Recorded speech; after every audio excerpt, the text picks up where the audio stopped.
ओम शांति। 24 फरवरी 2024 की साकार मुरली से होमवर्क। आज की मुरली से हम लक्ष्य लेंगे लक्ष्मी नारायण समान संपूर्ण निर्विकारी बनने का पुरुषार्थ करना है।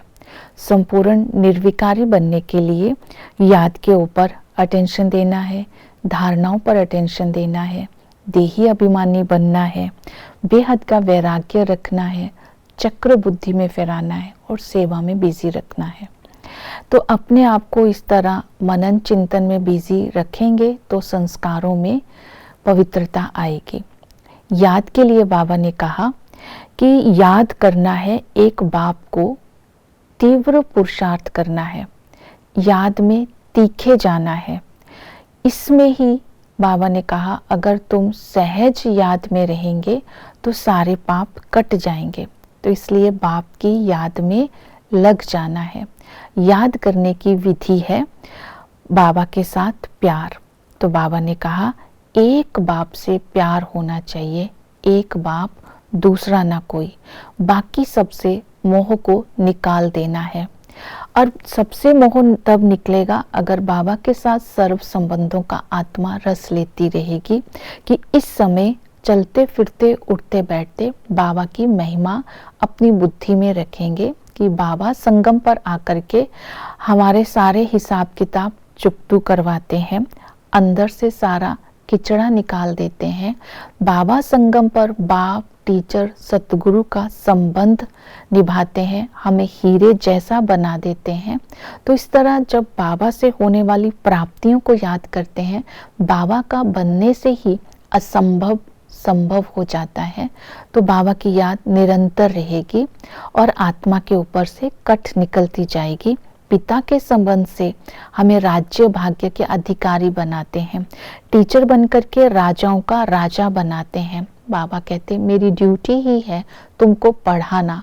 निरअहंकारी बनकर के हमें पढ़ाई पढ़ाते हैं, जिस पढ़ाई को पढ़ने से हम भविष्य में लक्ष्मी नारायण समान ऊंच राज्य पाते हैं। लक्ष्मी नारायण भी इसी पढ़ाई को पढ़ करके ऊंच पद पाते हैं। सतगुरु बन करके हमें पतित से पावन बनाते हैं।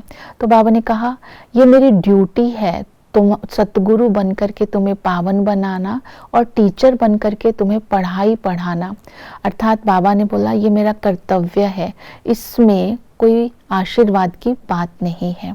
तो इसी तरह धारणा भी हमें यही करनी है, बाप समान निरअहंकारी बनना है, अपनी सेवा को कर्तव्य समझ करके करना है, किस प्रकार का अहंकार नहीं रखना है, मुख से सदा ही ज्ञान रतन ही निकालते रहना है।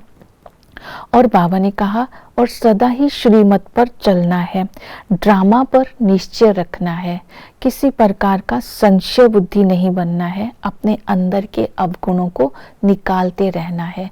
तो ये धारणाएं आज हम विशेष अटेंशन में रखेंगे और देही अभिमानी बनने का अभ्यास करेंगे।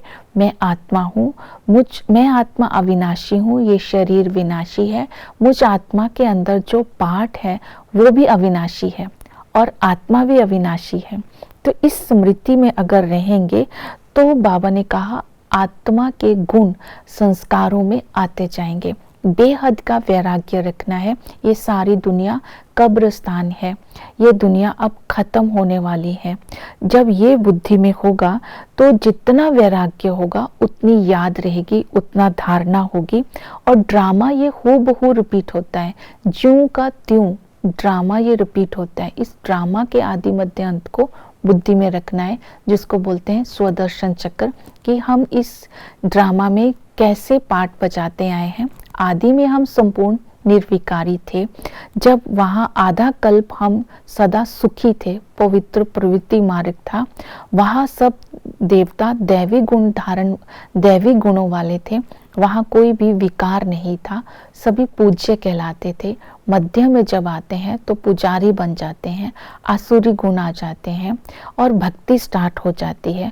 पहले वाइसलेस थे 100%, फिर विशियस बन जाते हैं 100%, अंत में फिर बाबा आकर के हमें जो धर्म, देवता धर्म प्रायलोप हो जाता है, उस धर्म की स्थापना करते हैं, हमें ब्राह्मण बनाते हैं, हम फिर से वैशाल्य से शिवालय में जाने लायक बनते हैं, लक्ष्मी नारायण समान ऊंच पद पाने का हमसे पुरुषार्थ करवाते हैं।